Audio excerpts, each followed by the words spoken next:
My name is Deborah Smith Gregory, and I serve as the president of the Newark NAACP. As a community service, the NAACP branches of Irvington, Montclair, Newark, Orange, Maplewood, and the Urban League of Essex County have collaborated to provide some very important information to registered voters in Essex County. This pandemic called COVID-19 has literally turned our lives and our world upside down. And as our government grapples with flattening the curve, ramping up testing, furiously working to find a vaccine, and allocating financial support to citizens, we still have responsibilities that must be attended to. One of them is voting, and it only costs you your time. On May 12th, 2020, 6 municipalities in Essex County will conduct elections. It is our right, our privilege, and our responsibility to vote. We have invited Christopher Durkin, Essex County Clerk, to walk us through the vote by mail process. For many of us, like myself, we may vote in every election, but may not have had the occasion to vote by mail. We want to ensure your ballot is not discarded because of errors you've made. Chris Durkin was elected to the office of Essex County Clerk in November 2005 and officially sworn in January 2006. His office oversees elections for Essex County residents, the largest county in the state. Chris has served in various capacities of public service, including as Director of Human Resources, a teacher, a job placement officer, and a detective. He lives in Essex County with his wife and 3 children. Welcome, Chris. We also have Ryan Haygood, who will be on shortly. Ryan is celebrating his 5th year as the CEO and president of the New Jersey Institute for Social Justice. Under his tenure, New Jersey Institute has been pivotal in influencing statewide policies that impact and empower residents of color. Ryan recently spearheaded a statewide collaboration to get legislation passed that restored the right to vote for parolees and probationers. The Voter Restoration Act went into effect on March 17th, 2020, at the very time we were deep in shock and awe from the deadly coronavirus. Nearly 83,000 New Jersey citizens now have the right to vote for elected officials in all elections from the local to the federal. Ryan also has a legacy of public service, having served as Deputy Director of Litigation at the NAACP Legal Defense and Educational Fund. One of his highlights was defending a core provision of the Voting Rights Act. Ryan lives in Newark with his wife and 2 sons. And Chris, while we're waiting for Ryan to pop in, we're going to start with you. Can you please tell us what municipalities will hold elections on May 12th and for what offices, and walk us through the vote by mail process? Well, thank you, Deborah. I really appreciate your friendship and for you inviting me to this forum. Deborah is a woman of courage, a woman of conviction. She is kind and dedicated. She told me that she's retired, but she really isn't, because she has a great mission to uphold, and I appreciate her. And it's great to be here with Ryan Haygood, who is a social justice empathetic warrior. Ryan is on the front lines fighting for fairness and equality. I saw Ryan speak at a PSC&G power luncheon. He made a great impact on me. He talked about how voting is the great equalizer in our communities, how voting is a freedom, not just a right, but a freedom that strengthens our communities. When a person votes, that person becomes a stakeholder in our communities. As Deborah said, we have a very important election on May 12th. We have 6 municipalities in Essex County, by far the largest amount of voters in the state, just about 300,000 voters. The state has about 700,000 voters voting on May 12th, so we're almost half of the voting around the state. The 6 municipalities are Belleville, Irvington, Montclair, Newark, Nutley, and Orange. In Belleville, there are 4 ward races. Each individual races, and it's a vote for 1 council member for each of the 4 wards in Belleville. For Irvington, Irvington has both a ward race in the 4 wards of Irvington. They also have a school board race, and they're electing 3 members to the school board and 1 member for the unexpired term of a person who left office. Also, they're voting on their budget in Irvington, which is very important, the budget question. In Montclair, what's interesting about Montclair is Montclair and Newark are the 2 only municipalities in Essex County where they elect their full government in 1 election. So Montclair is electing their mayor, they're electing 2 at-large council people, and 4 ward council people. So Montclair has a new government for the most part every 4 years. And then in Newark, there are a school board race where 3 candidates are being elected to the Newark School Board, and you have a choice of yes or no to the school budget. And then in Nutley, there's 5 commissioners that are going to be elected on May 12th.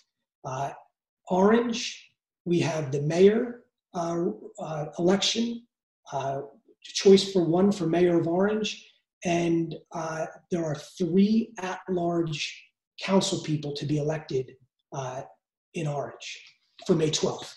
Right here in front of me, I have a ballot. This is the outside carrier portion, which comes to you. We started mailing ballots 10 days ago to voters in those 6 municipalities. Inside the carrier envelope, there are materials. There are the ballot, and I have an orange ballot because that's where I was born. We have a notice as to why this election is being held 100% vote by mail. There are no polling places on election day. And this was done through an executive order of Governor Murphy, Executive Order 105, mandating that the May 12th election, whether it be school elections or nonpartisan elections, be 100% vote by mail. And then we have the certification envelope, which has instructions of what you need to do, step-by-step instructions. And then on the front, it has the certification portion. And this acts as the poll book. So when you go to the polls and vote in person, you sign the poll book. They pull up your name and your address and your signature, and you have to match your signature that you are who you say you are. Your signature matches how you're registered to vote. This is the same thing. This is verifying your signature in the system, in the statewide voter registration system, that you are the same person. You're filling out, you're printing your name, your address, and your signature, which is very important to go back with your ballot. So your ballot goes in this certification envelope. It is sealed. This remains, do not detach, just as long as it goes back in the envelope. That's what's most important, because the Board of Elections verifies your signature to your registered signature. And then it goes, this certification envelope with the ballot inside goes into the return envelope. This is the return envelope. It is prepaid postage, so no need for a stamp coming back to the Board of Elections, to the county. So this goes inside the return envelope. the voter prints their name on the upper left-hand side, prints their name and their address, just as they do when they're sending out a letter. And then below that, that is only to be used. I mean, if you wanted to fill that out, it's not the voter could fill that out if they'd like to. It's not wrong or incorrect as the bearer portion. The bearer portion is really for a registered voter of Essex County who is going to bring back your ballot. So the bearer would need to fill that portion out before they brought it back in person. So if they wanted to bring it back in person to the Board of Elections, a registered voter can bring back up to 3 ballots by law and hand them in personally, including their own. So it's their own and 2 other ballots that they can hand in personally, but they must fill out that bearer portion before they walk into the Board of Elections so that their ballot will count. 2 ways that your ballot will not count is if you did not sign, put your signature on the certification envelope, or did not include it in the return, with the return ballot, or if someone brought back your ballot and did not fill out this bearer portion, because this is the chain of custody of this ballot so that the election offices know where the ballot has been. I know that Deborah asked earlier about if someone receives a ballot to their residence that no longer lives there at the residence. What they can do is they can give the ballot back to the postal carrier. They can write on it, return to sender, not at this address, so that it goes back to the county, so that voter then becomes inactive in our system. They don't get taken out of the system. They become an inactive voter. And then if they miss 2 federal elections, that is when they're removed from the voter rolls. The registration deadline has already passed for the May 12th election, but that's the registration deadline. That's not the change of address registration. So you're still able to change your address. If you moved from one municipality, let's say you moved from Maplewood to Montclair, and Montclair has an election and you were already a registered voter, you can vote in this election. You just need to make sure your address is changed in the system through voter registration at the Hall of Records, and then we're able to send you a ballot or hand you a ballot inside the office of the county clerk for you to vote. So I think I covered, I know we have a lot of questions that will be in the second portion of this, and I know Ryan will be up next, but I would just like to give you a story, a brief story about how one vote matters. My father was in an election for the Valesburg Democratic chair position way back in the 70s, and he was running against a gentleman who was the parks director for Essex County, who was very powerful being the parks director. And my father could count votes. And he knew that after counting the votes before the election that he was going to lose by 1 vote. So he went to visit a husband and wife who each had a vote in the election. And he sat down, and the husband worked for my father's opponent, the parks director. And he knew that he couldn't vote for my father. But he turned to the wife and he said, I know your husband can't vote for me, but I need your vote. And I'll bet you my opponent did not ask you for your vote. So the opponent assumed with the husband came the wife. On election night, the husband voted for my father's opponent. The wife voted for my father, and my father won by 1 vote. And that 1 vote, a few years later, my father was able to be elected the chairman of the Maplewood Democratic Committee. And because of that 1 vote in that living room, my father, a few years later, was able to be elected Essex County Democratic chairman. And because of that 1 vote, a few years later, he was elected the New Jersey Democratic state chairman. And then in 1989, because of that 1 vote, there was an election for national chairman. And my father was supporting a gentleman from Minnesota, and he had a dinner reservation with Ron Brown from Harlem. And he met Ron Brown, and he hit it off with Ron Brown. And he decided to support Ron Brown. And he famously said, my word is my bond until circumstances change. And the circumstances that changed was he met Ron Brown. And he supported Ron Brown. Ron Brown became the first African-American Democratic national chairman. Later on, became the Commerce Secretary under Bill Clinton. Tragically died in a plane crash. But it changed the world because of that one vote. And my father would often talk about how one vote is that impactful. And one other brief story, during Hurricane Sandy, the election of Hurricane Sandy, people didn't know if polls were going to be open on election day. And a woman, 90-year-old woman, came to the Hall of Records to vote in person by mail in our office on the Saturday before election day. And she was online for 3 hours. Before I realized she was online for 3 hours. And she told me, she reiterated the battle cry of the women's suffrage. She said to me that my vote is my voice and the voice of all those people who fought and struggled so that I may have my voice. So I will end there, and I know that there'll be a Q&A in the next half hour. Thank you very much.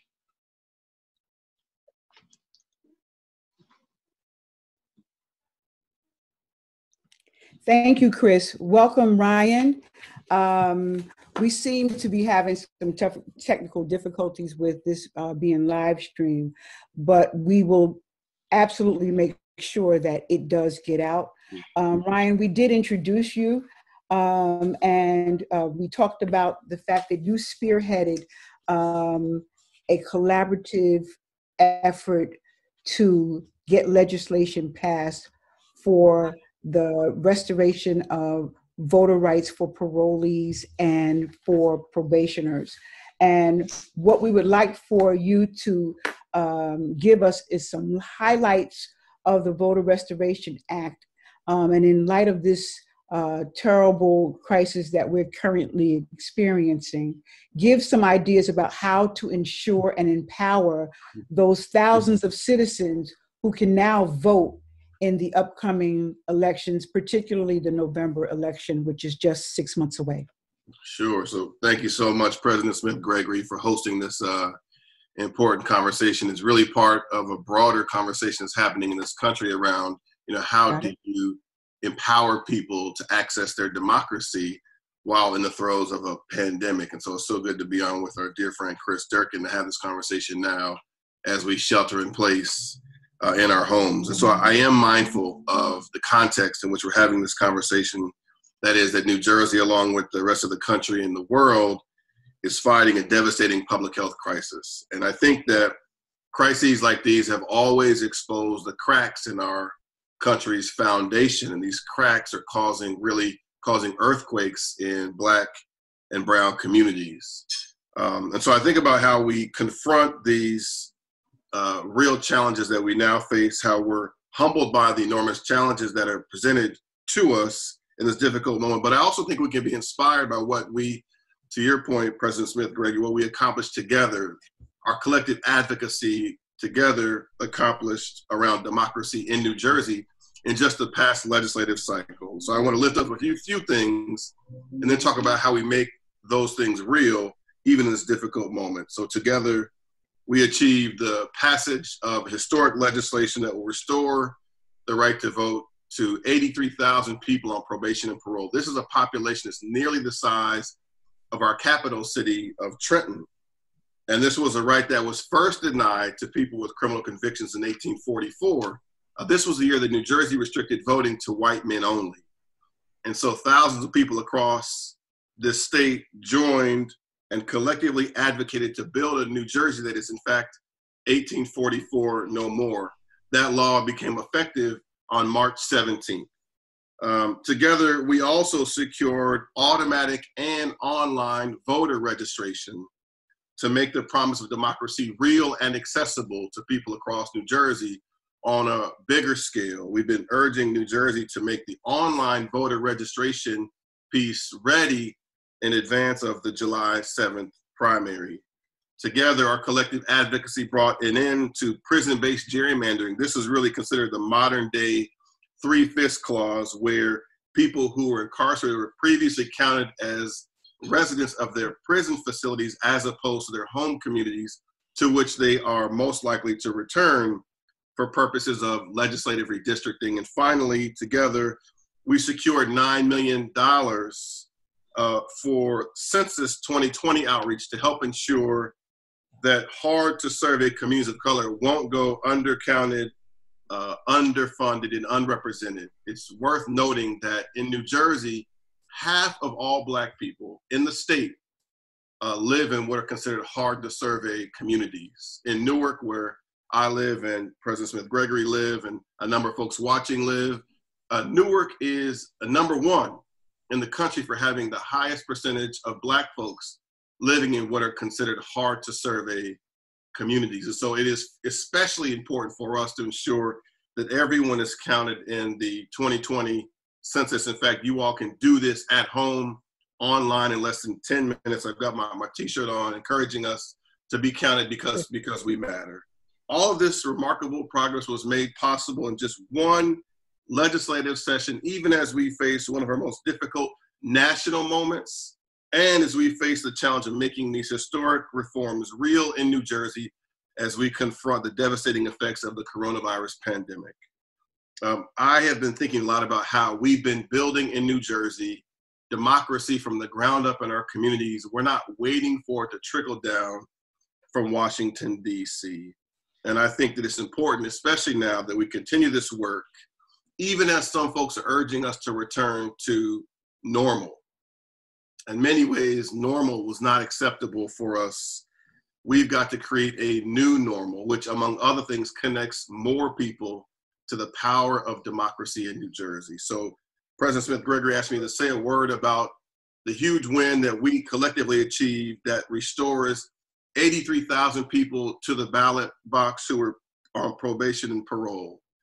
And that's a significant move in the legislative history of New Jersey. But if we don't register those folks, we have only really achieved a victory on paper.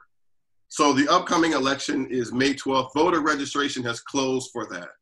The election behind May 12th is the July 7th primary. So we're urging folks who have not yet registered to vote, particularly those who are newly able to vote on probation and parole, to register today. The July 7th primary requires people to register by June 16th, but folks shouldn't wait to do that right now. We're urging people to register to vote today so that they can vote for the July 7th primary. To Chris's point, and I'll close here, elections are won by very, very narrow margins. And I can't think of a time in the history of New Jersey where as many people as who've been enfranchised by the passage of the Restoration Bill have come on to or able to come on to the ballot. 83,000 folks can easily make the difference in any election, statewide elections, certainly in the local elections. Some of the local elections are really, really important, and we don't often pay as much attention to those as we ought to. Last year in the Newark school board election, for example, 2019 school board election, though it was a historic election after we recently regained local control of our schools, fewer than 5% of registered voters in Newark participated in that election. And so part of this conversation is how do we ensure, even in the throes of a pandemic, that we get greater participation in our democracy, not less. We can't afford less. We've got to ensure more. And that has to include us registering to vote today for those of us who aren't. Thank you so much for hosting this conversation. Look forward to the questions. All right, thank you. One of the questions that we received is, I misplaced my ballot. What should I do? Deborah, that's a great question. And we've already gotten 300 requests for a second ballot. So there are three ways, maybe more, of why a person would need a second ballot. They might have never received their ballot in the mail, or they might have mistakenly thrown out their ballot, or they spoiled their ballot in some way. They can go to my website at essexclerk.com, and we have a second ballot request form that is on the website. They can download that form, fill it out, take a picture of it, and email it to us or fax it to us. For people who don't have that capability, we're accepting requests through email, name, address, date of birth, and we're priority mailing ballots to voters requesting a second ballot. That second ballot request form is also on each municipal website, municipal town website, which they can download or view the information that needs to be included, returned to us. Also very important that I did not talk about originally was the disabled voter. They are able to access the ballot box two ways, the disabled voter, either through email. There's an email system set up where they can email vote, where they have to sign off that they are in fact disabled, or there's a voting machine available on election day at the Hall of Records that will allow disabled voters to utilize, whether they're visually impaired, the audio of the ballot, and they can access the ballot that way. So either through email or through in-person voting on a voting machine that has audio capabilities for a disabled voter. And that's also on our website that they can contact us. It explains about disabled voting. Can I ask you, Chris? So I'm fortunate I received my ballot today. Thank you. Thankfully. Can you say a word? So if a voter by, say, May 11th hasn't received his or her ballot, what do they do in that circumstance? Okay, so the shame of that is we're limited then to in-person, where the Hall of Records will be open, the county clerk's office will be open. Someone can come in person the day before Election Day, the day of Election Day, and apply for a second ballot. We will hand them a second ballot. They can vote on that ballot and hand it in personally 2 floors up at the Board of Elections to be counted. So that'll be all day until 8 o'clock at night. So that takes the place of provisional voting. On Election Day, if, for instance, you did not vote on your vote by mail ballot, and your page is stamped vote by mail voter, or if you don't appear in the poll book, you're given a provisional ballot to vote on. Well, there's no provisional ballot voting. This is strictly vote by mail election. So it's through the county clerk's office that you need to request that vote by mail ballot. Now, if you're disabled and not able to utilize the internet voting or in-person voting, you can send a messenger for your ballot to the county clerk's office, who will bring your ballot back to you, and that messenger will then be the bearer of that ballot to bring back to the Board of Elections to hand in personally.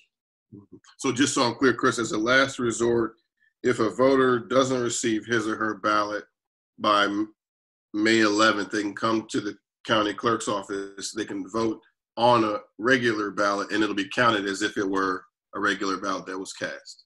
Exactly. Yes. Yeah, we will be open straight through the day before the election all day. Election day will be like a polling place, 6 a.m. to 8 p.m. to access a ballot, a second ballot request. Chris, we have a question. I just moved in February and I have not changed my address yet. What should I do? So explain. So they moved. You said they moved. They moved in February, but have not received a ballot yet. What should they do? Okay, so they were already registered and they moved. Is that?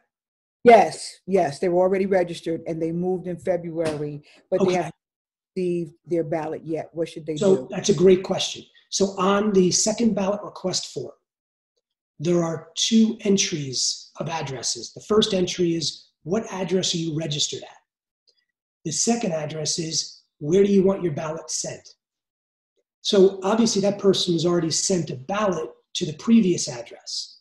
They now need that ballot sent to their new address. So it allows them to do that by putting their registered address and the address they want their ballot to be sent.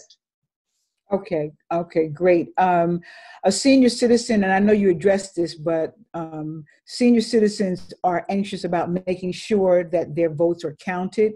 And senior citizens who live in a senior building but cannot get to the post office, what should they do? Well, there's a couple options. They can, a lot of times they're able to put their mail, their return mail back in their own post office box, their mailbox. So just like you take your mail out of your mailbox, you can put return mail in your mailbox for the postal worker to take back. Other than that, they need to have someone do it for them, if possible. But I think that's the best way, is to return it back to their mailbox for the postal worker to return. And I know we've had some issues in housing complexes with ballots not being directly delivered to someone's mailbox. And we're in contact with the post office to make sure they're delivering directly to each post office box, to each post box for the voter, so that they don't have to look for their ballot on a shelf or in a bin. That's most important, is that the ballot goes directly into their mailbox, and they can put their ballot back into their mailbox for their post office worker to return their ballot. Can you say a word on that point, Chris, about so once the ballot is mailed, is there a way that voters can track the progress of the ballot to make sure that it's both received and ultimately counted? Yes, so there's two ways. One is on the Secretary of State's website, New Jersey Secretary of State Division of Elections website. There is a sign-in. The difficulty with that is you have to know your voter ID number to register. So you could call voter registration, get your ID number, register, and then you could track your ballot to see if and when it was received by the Board of Elections. The county clerk's office also distributes files based on requests of everyone who's returned their ballot. So we've already started since Thursday evening emailing files of who returned their ballot for each municipality, by district, by ward, showing all of the returns and the date that it was scanned back in. Other states are not as private as the Division of Elections website, where you have to know your voter ID, register, and then you can track your ballot. You're able to track it a little easier in other states. But like I said, I'm able to, if someone wanted the file from me, we could email the file to anyone that requests it. Mm-hmm. Thank you. Chris, just so that earlier I said that Essex County is the largest county in the state. Just to give our residents an idea of the magnitude of this effort for registered voters to vote by mail, how many ballots have been mailed by the Essex County, by your office? Okay, so think about this. We have 532,000 registered voters in Essex County. We just mailed out 10 days ago 296,000 ballots to voters. So 296,000 ballots to those 6 municipalities. Wow, that's a tremendous task, to say the least. We have a couple more questions. I'm not sure that if I am registered to vote and I did not receive a ballot, should I call the Essex Clerk's office? Yes, so you could either call the Essex County Clerk's office at 973-621-4921, and the phone numbers are also on our website at essexclerk.com to call us, or call the Commissioner of Registration's office, which is 973-621-5061. And we or the Commissioner of Registration's office will tell you if you're registered, where you're registered, and how to remedy receiving a ballot. Now, if new voters who are 18 years old and they just registered to vote, I know that the Newark Board of Education had a tremendous voter registration push for their seniors. those new voters, if they have not received the ballot, should they also call your office? Yes, they could call the office, or if they've not received their ballot, they can request a second ballot through the second ballot request form. And it might be that their ballot, like you mentioned earlier, was sent to a previous address. I'll give you another example of how they set this system up for the all mail-in election. If you had previously been on the file to get ballots for every election, your ballot was sent to where you requested it to be sent previously. So for instance, if you were in college last November during the general election and you were on the forever vote by mail file and you requested it to be sent to your college, your ballot was just sent to your college, which is closed. So that's an example of that voter needing to tell us, I need another ballot and it needs to be sent where I want it to be sent or where I am currently living. Yes, because we really want to encourage all of our first-time voters, especially college students, high school seniors. Please get out and vote. It is really, really important. The final question. I was given an early release from prison based on the virus. I want to vote. Can I vote in the May 12th election? So they would have to be already registered to vote because the registration is over and registration deadline. But that's not the change of address. I keep getting back to that. If they were registered anywhere in New Jersey, we could then have their registration changed to their current address if they just filled out a voter registration change of address form. And that will allow us to get them a ballot. But the voter registration deadline has passed. Can you say just on the registration point, recognizing that folks don't all have printers at home and can't print out a voter registration form, are there ways for folks to request a voter registration form, have that sent to their homes? Yes. So we would mail, and we do that all the time with vote by mail applications, just like we would do or do with voter registration forms. We mail based on request. We receive multiple calls every day for people asking us to send them vote by mail applications. We even send the voter registration forms, as does the Commissioner of Registration, through the mail. Thank you.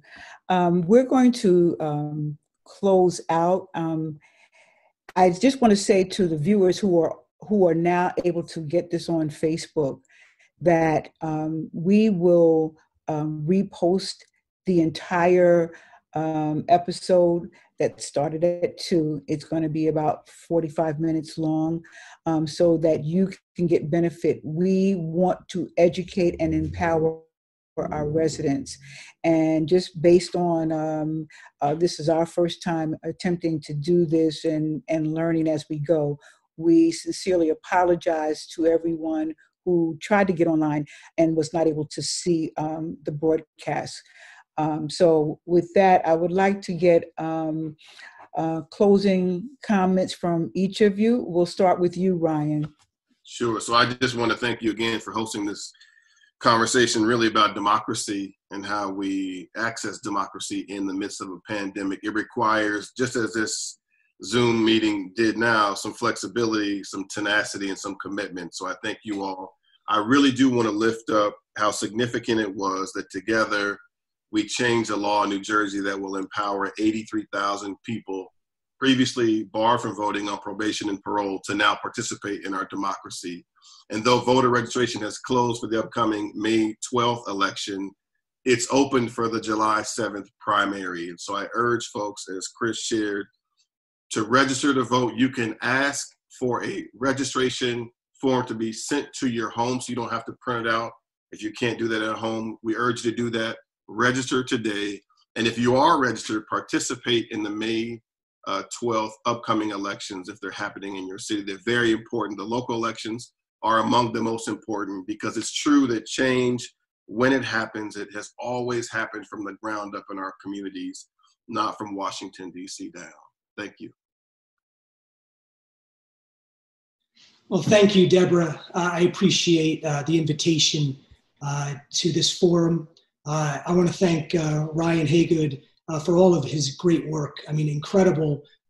Just in the last year, as Deborah brought that up, enfranchising so many more people, which makes everyone part of the community, a stakeholder in the community. It's so important that we exercise our right to vote, because whether or not we like it or not, elected officials respond to who votes.